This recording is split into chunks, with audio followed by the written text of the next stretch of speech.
With schools reopening fully this week after months of staying closed due to the effects of COVID-19 pandemic, education experts are now shifting attention to schools which will have to bear the burden of over 15 million learners back in classrooms. Teachers in a survey conducted by the TSC to determine their preparedness said they are concerned with the increased workload as they are required to cover the syllabus in just 9 weeks as compared to the usual 15 weeks in Term 1. Elfas Lagat has the details.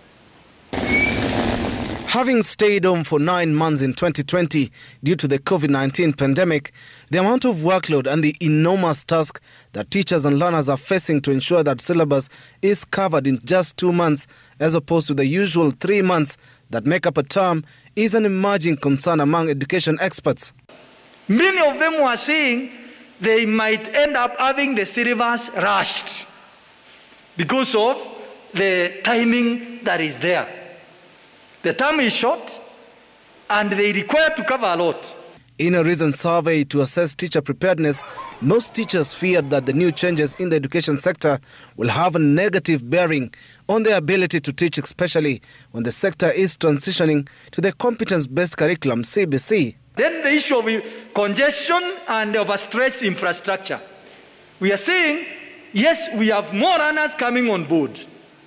How do we make sure the infrastructure that is already provided by the ministry is utilized well? We'll make it easy for them to deliver the curriculum, make it easy for learners to cope, but also make sure that all the important components of the curriculum are covered.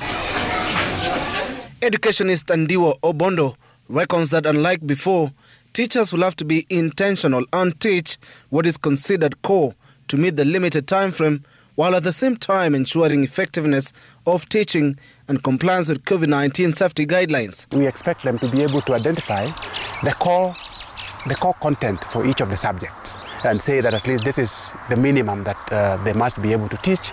Obondo further prevailing on the Ministry of Education to clearly state guidelines on school fees for the shortened term.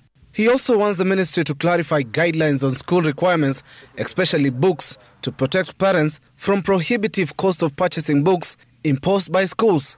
If they don't check the illegal levies that are being introduced by principals, and they don't address this disparity and the increased cost of uniform, it is going to fly in the face of their policy of 100% transition. In the same survey, teachers prevailed on the Education Ministry to proactively plan to streamline the phased transition of learning from the 844 system to one that will be centered on CBC. What we recommend, we can have a timeline of minimum 5 years, or let's say maximum 5 years, and focus on recruiting 20,000 teachers per year for the next 5 years, and we bridge the gap. If that happens, it means we can be able to increase the teacher and learner interaction and the time that they spend together. But as we speak now, you realize that some teachers have classes of up to 70, classes of up to 100.